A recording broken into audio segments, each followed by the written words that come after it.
everyone, I'm Chef Susie with This Cafe Online. Welcome to our live session this morning. Today we're going to be making a dessert and it's called Floating Islands Dessert. It's a classic dessert. It's been around for a really long time and it's one of these desserts that has a French origin.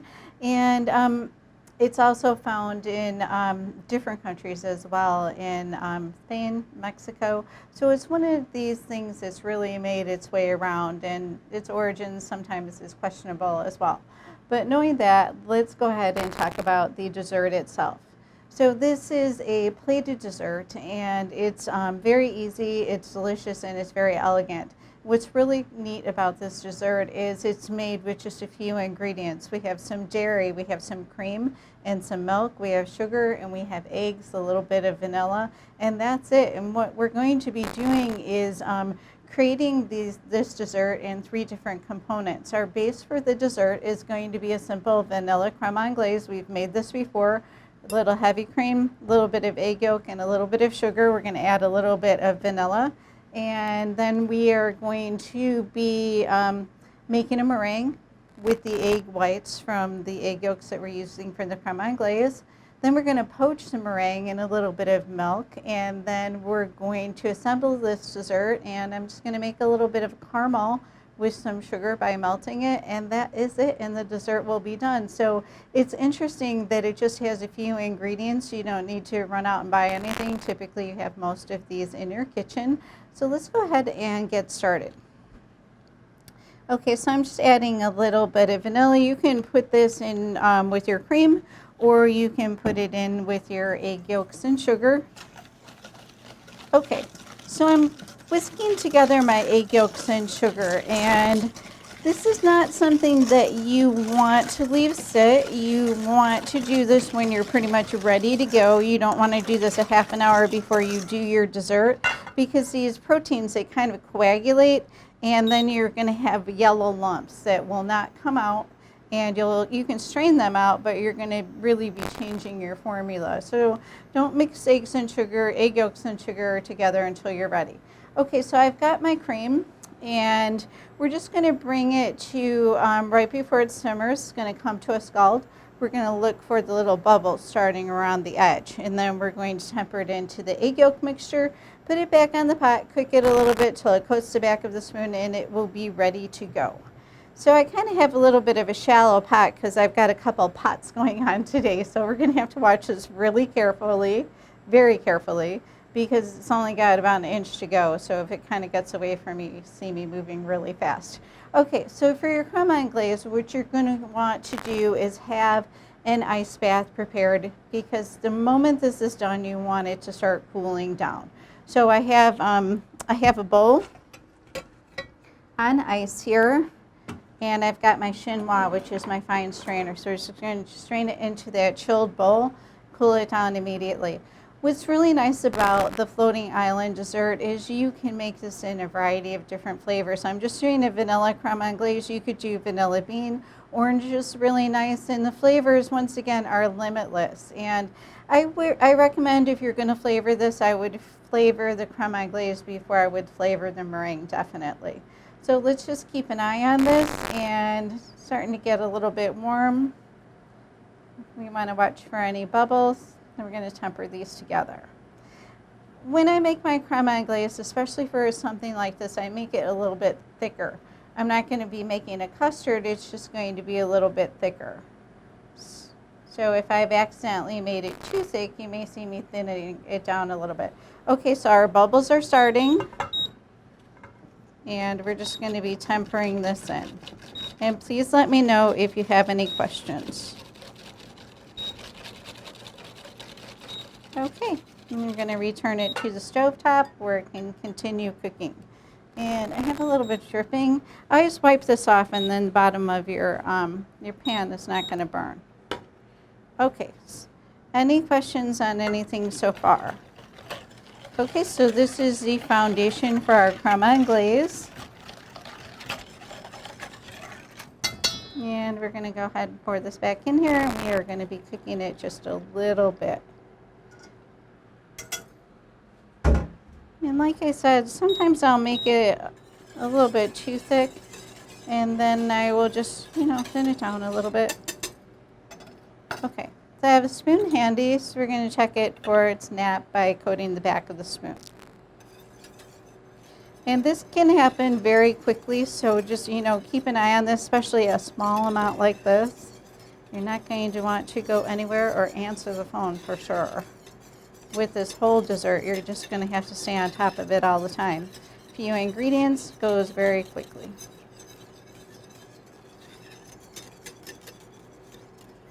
Okay, for my creme anglaise, I don't bring it to a boil or a simmer. Once again, starts to bubble around the edges. And we have a question. Okay, the question is, how high do I have the heat on this? It's just it's medium low, I would say. But it's going to vary for the amount that you're doing. So just have the heat as high as you can manage it without it kind of getting out of hand on you. And I'm just stirring a little bit. I want to make sure there's no scorching on the bottom here. I'm just going to let this thicken up a little bit. It's just going to take a minute. This is an induction burner, and these have a tendency to work a little more quickly. So this is starting to thicken on me, so I'm pulling it off so I can keep up with it. And I'm going to be putting it back on. And you can, once you make this a few times, you can really feel that thickness starting. And it feels perfect to me, so let's go ahead and check it. Okay, so it looks great. It's coated the back of the spoon nicely. Just give it another stir. Turn that off because it's beeping. That is the perfect consistency. So let's go ahead and strain this onto the ice bath. I think I need a bigger board here today. So I have a very fine strainer. It's a chinois, and that's going to get out any pieces. Okay, so please let me know if you have any questions. I'm just going to give this a stir. We're going to set this aside, and it is going to cool on its own. And then we'll be using it for our dessert. We have a question. Okay, the question is, why did I use cream instead of milk? Because I want a richer creme anglaise and a thicker creme anglaise. You can use milk, and it's just going to, it's not going to have as much fat in it. It's not going to be as rich, and it's not going to be as thick either. But I think it would be okay if that's how you like your creme anglaise. It's really kind of, personal. Okay, let's get rid of this spoon. Okay, nextly we are going to be making the meringue portion. Okay, so I've got some egg whites whipping. What's nice about egg whites is they're pretty forgiving. I started these just to kind of get ahead of things, and I can, turn them off. They're going to deflate a little bit, but I'm just going to carry on to where I was. So this I'm going to be... The meringue, I'm whipping it on a medium-high speed. And I'm going to be careful that I'm not whipping this meringue dry. It's going to be about a medium to a medium firm peak. Okay, so I've got some milk, and you can use whole milk, or you can use skim milk, or you can use whole milk with a little bit of water in it. So what I did is I'm using whole milk with just a little bit of water in it, and it's just really a personal preference. And what you can do too to help flavor these meringues a little bit, you can put a little bit of flavoring in your milk. You could put some cinnamon sticks or some orange zest or lemon zest. So that's an idea for getting a little bit more flavor into this. Okay, so these are coming along nicely. I'm starting my milk, which is really going to be my poaching liquid. Okay, and please let me know if you have any questions. Okay, meringue is looking great. It's nice and fluffy. It's got a little bit of shine to it, and it has a nice thickness as well.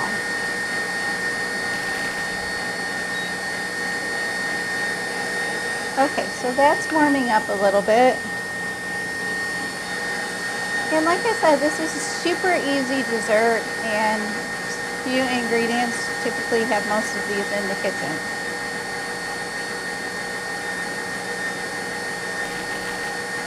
Okay, we're going to let this get just a little bit thicker, and please let me know if you have any questions.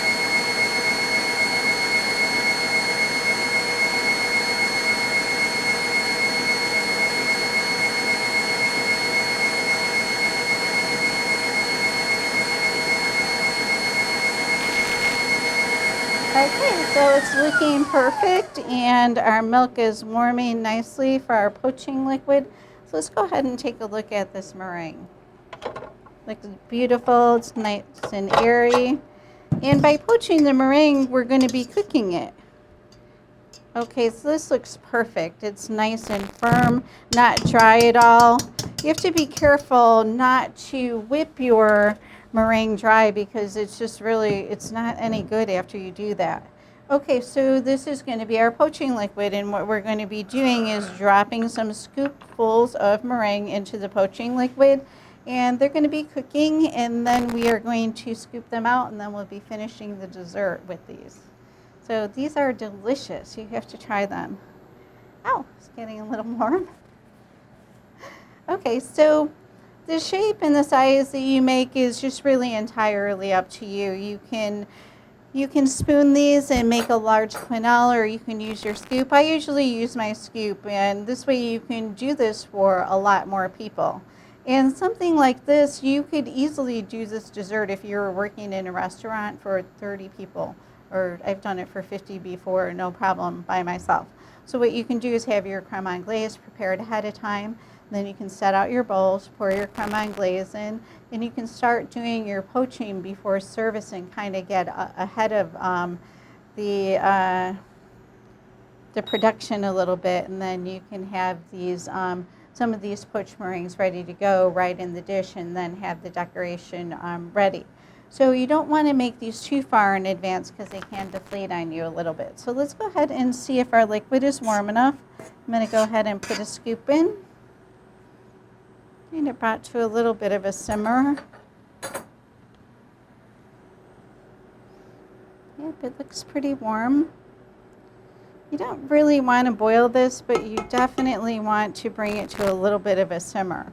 Let's go ahead and drop one of these in. We'll see how it does. So what you're going to do is you're going to turn it over. And I have a slotted spoon. So we're just going to let it cook a little bit. And you can see it's getting bigger, and I can feel some firmness starting already. And the key to this is controlling your heat. If you have a lot in here, it might get a little bit cooler, but you don't want it to start to get too warm. So I see a little bit of a rumble starting, so I'm putting that to rest.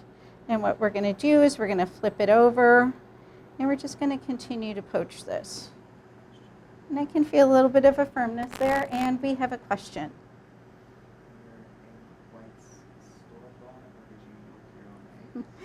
Great question. Were the egg whites store-bought, or did I crack them myself? I cracked these eggs myself. Okay, so I've got some simmering, so I'm just turning this down. Okay, so I cracked these myself because they whip so much better than the store-bought ones. And I don't know what it is about fresh egg whites. They just whip a lot better. What you can do is you can mix them half and half, and that'll work. But typically for meringue, you're going to want to have some fresh eggs in there. Okay, so this is cooking nicely. I can feel the firmness. And of course, the bigger these are, the longer that they're going to take. And we'll do a couple different sizes just so we can all get a feel for these. And I have a tray, and I'm just going to be putting it on the tray. So when you're moving these around, you're just going to want to be careful not to get any gouges in them. It's kind of hard sometimes not to, but you just want to gently move them. So let's go ahead and pull this one out. I usually put these right on a tray, and I don't put them on a pouring rack because they have a tendency to get stuck a little bit. So I like to put them right on a tray. So this is our very first poached meringue. So what do you think? Make some more? Okay, let's make some more. Okay, let's go ahead and make some smaller ones, and we do have a question.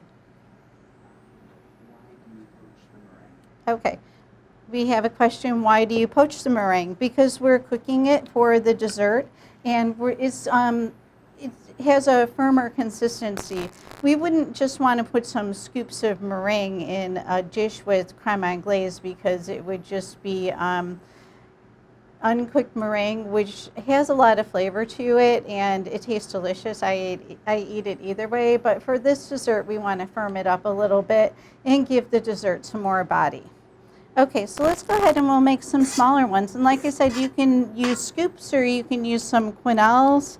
And as you saw, it grew a little bit, but it flattened a little bit as well. So it's not going to be the exact same shape as when you put it in. And you may have some flipping over like I'm having there. Kind of, you know, when you're making donuts, it's the same thing. So let's go ahead and do these 3 at once, and we'll see how they work out. Okay? And let me know if you have any questions. Or maybe if you've made the floating island dessert before. Sometimes they just, you know, don't float right. Okay, so we're going to leave them work on their own. And like I said, you don't want to bring this to a boil. It's got to be a nice warm poaching liquid for cooking the meringue.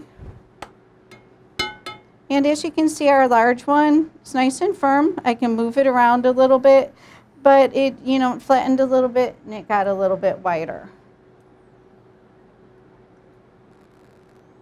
So I think these would be nice if you made them chocolate. You could put a little bit of cocoa powder in, like we did for one of our assignments. We had the chocolate meringue that we baked, but we could use that for this as well, and that would be pretty interesting and delicious. It wouldn't have that classic clean whiteness to it, but it would definitely be a nice variation. You could do a flavored crème anglaise, you could do a mocha, or even a raspberry. So it's really limitless with the flavor combinations. But classically, this dessert is vanilla with just the plain meringues and the caramel on top. Okay, so I like to splash them a little bit. Just be careful you don't damage them.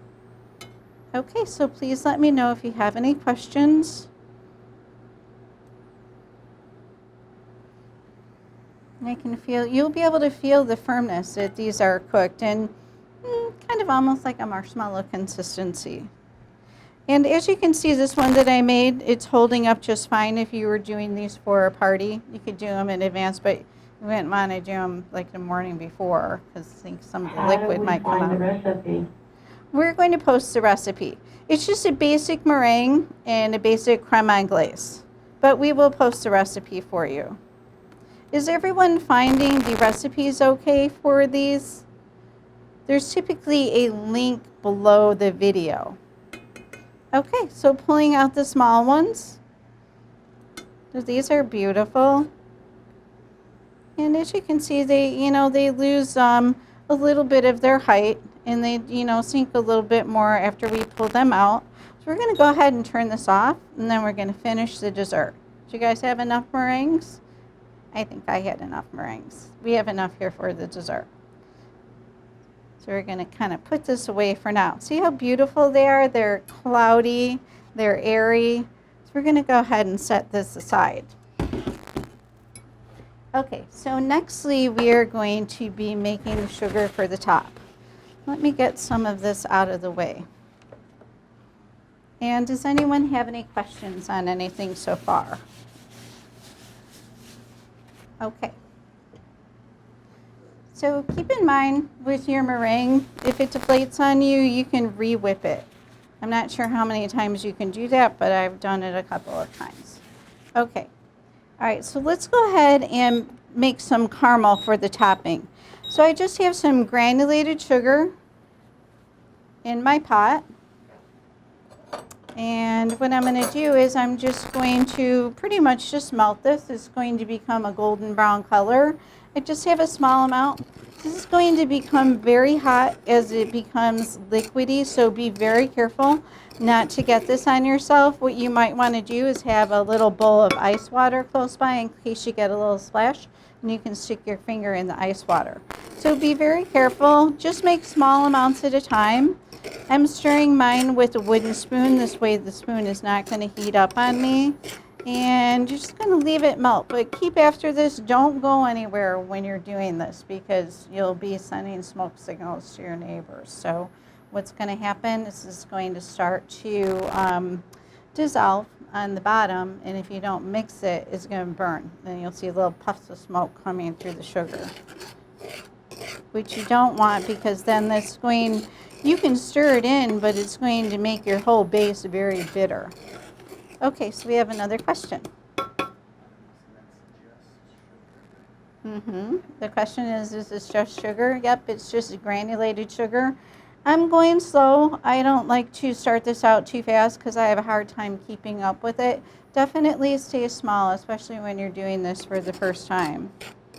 Okay, nothing's happening just yet, but it will happen all of a sudden. So like I said, don't go anywhere because you'll be making smoke signals.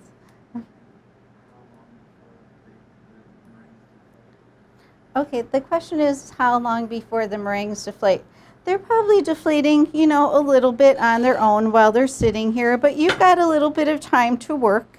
And the liquid that's coming out is just a little bit of the milk. That's not uncommon, but they're not going to deflate like a souffle would. You have a little bit of time because you've cooked them. So like I said, if you're doing this for a larger party, you can start ahead of time. They can sit for a little while. I would say like maybe 20 minutes, but like I said, you wouldn't want to make them in the morning and put them in the fridge because I think they would get really flat. But you never know, they may hold up. If you wanted to, if you were planning on making this dessert, let's say you made it at a restaurant that you worked at for 30 people, and you told the chef, no problem, I can do this. What you want to do is test and see how long your meringue is really going to last and how far in advance that you could make these. Okay, so this is taking a while, but that's okay because I'd rather have it go a little slow than a little fast. Okay, so do we have any questions? I turned up the heat a little bit too. I did have it on really, really low, kind of like scary low. Like, oh, I don't want it to burn.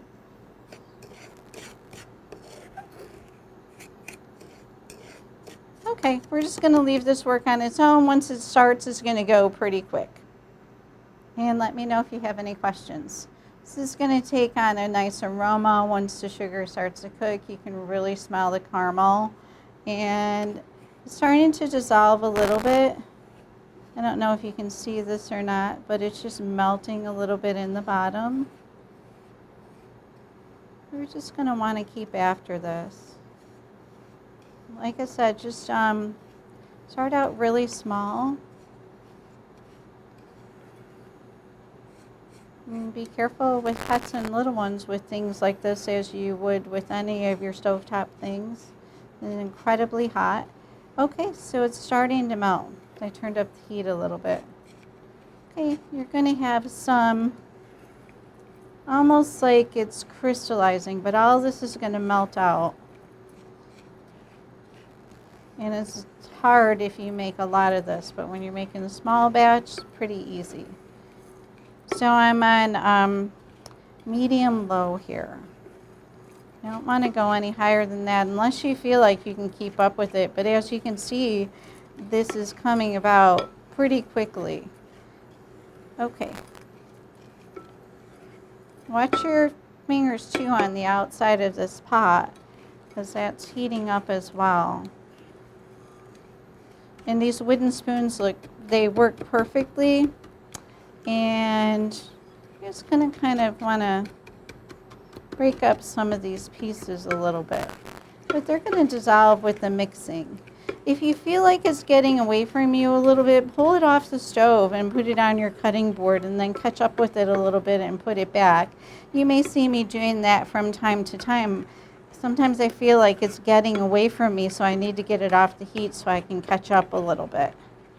So it's starting to turn a golden brown color. We're going to let this get a little bit browner.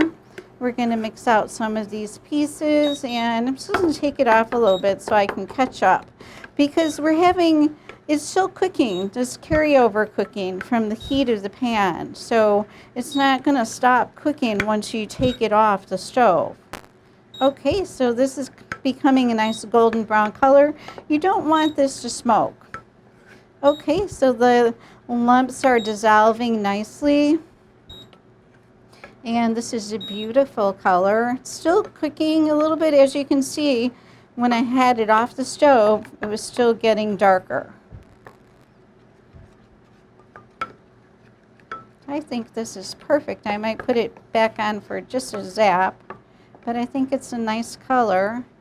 Sometimes I'll put a little bit on my board just to check it. It's a pretty color. I'm just going to let it get just a little bit more color to it. I don't know if this turned off. I'm just going to warm it up a little bit. Okay, so we're going to be making some strands with this. So we want it to cool off a little bit so we don't have that beading, so we have some nice lines. Okay, so there's a few different things that you can do. Okay, so this is perfect like this. And like I said, it's going to keep going because it's got a lot of heat in this pan. What you can do is you can put this on ice. This is going to help it stop cooking. It's going to help it cool off a little bit, or you can keep stirring. A small amount like this, it may seize up a little bit on you too quickly. So you just want to get it to where there's some strands. Let it cool so it gets a little bit of thickness to it. And there's a couple of things that you can do with this. You can put it right onto your floating island dessert. You can drizzle it right on the meringue, or you can make a little cage, or you could even make a little caramel grid. Let's go ahead and explore a few things here. Okay, so I've got a little dry spot here. So I'm going to make a little caramel grid. Okay, this is getting to be a nice thickness. So let's go ahead and make a little caramel grid with this. So what I'm going to do is put a little bit of this on my spoon.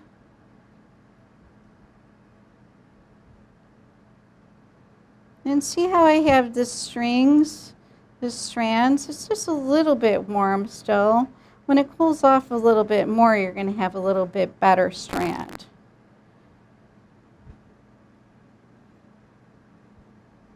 Nice little kind of random caramel grid.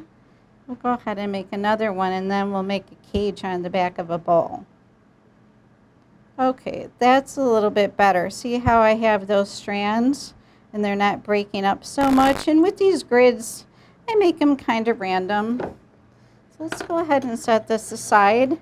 And I have a bowl that I oiled earlier with a little bit of oil. I'm hoping that I covered the whole thing so we don't have any sticking. It's hard to tell sometimes. You don't want to put too much oil on it because then the strands are going to slide off. So let's see if we have the right consistency. So what I'm doing is I'm making a little cage that's going to go over the dessert. And you can do this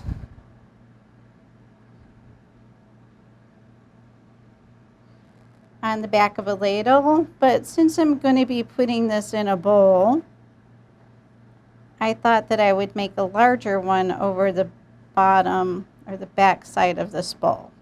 Okay, so I'm hoping that I had enough oil on it so it doesn't stick. It's been known to happen, so we have the grid for a little bit of a backup.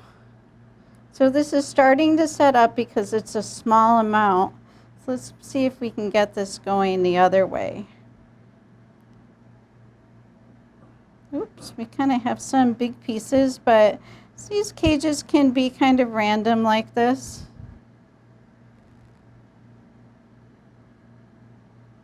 We can try to warm it up a little bit too. Sometimes that helps. Let's try warming this a little bit.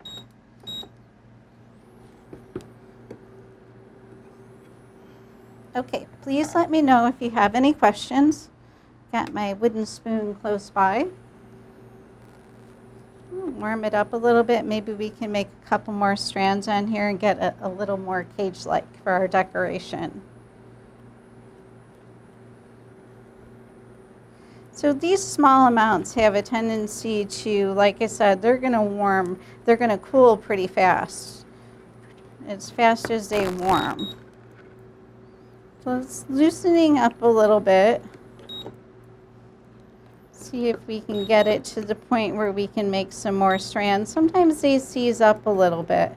So I see a little bit of lightness, so we'll see if we can loosen this up. Otherwise, we might have to just use our cage the way it is. Okay, so it's seizing because it got mixed a little bit too much and it was a real small amount.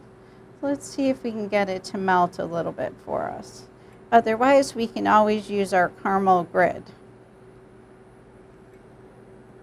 Yeah, I see a little bit of seizing. Probably because Chef Susie was over mixing it a little bit.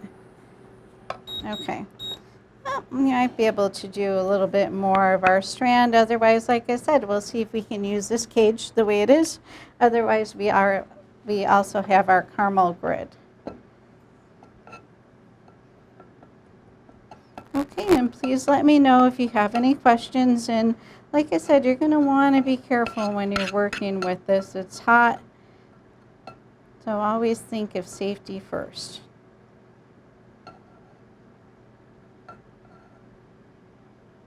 Okay, it's still a little loose. We might be able to finish off our cage here, and hopefully it's going to come off the bowl.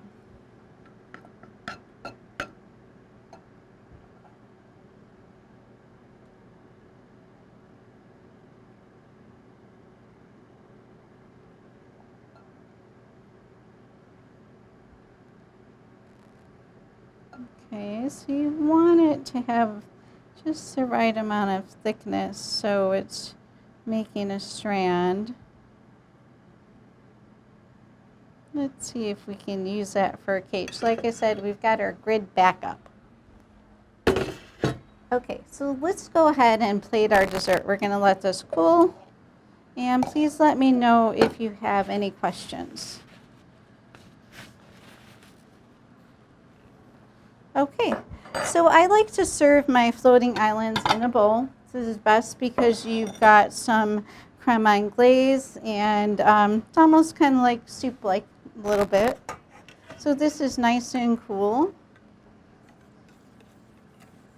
I'm going to go ahead and whisk it a little bit. And like I said, I don't like to make my creme anglaise too thin. I like it a little bit on the thicker side. It's really kind of a preference. Okay, so what we're going to do is we're going to fill the bottom of the bowl. And then we're going to put some of those meringues on top. And you guys are awfully quiet. Do you have any questions? And you can put some fruits. I've got some strawberries and some blackberries.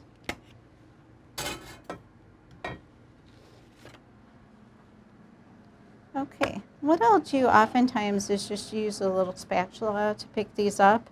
And you should be able to handle them because they are set. And this is where you get the name the floating island from, because the meringue looks like it's floating on the dessert. So this is super beautiful. These are perfect. You can make these larger and you can make them smaller as well. Ideally, this is the size that I like to make mine. And let's go ahead and put a few berries in here, and then we'll go ahead and finish it off with some sort of caramel, whether it's our cage or our grid. And do we have any questions? Question? Oh, someone had a good question. Will honey drizzle work? It will. It's a little bit different, but with the caramel, you're looking for the snap, for the crunch, and it's going to hold up a lot better. But honey is going to give it the same color, but the honey is going to run off. Be mindful of that. And the reason that we're using the caramel is it's not going to run off. So I like to put a few strawberries and a few blackberries right in my sauce for a little bit of color. And like I said, please let me know if you have any questions. And oftentimes I'll put a little strawberry in the center. Orange slices go nicely as well. And we have another question.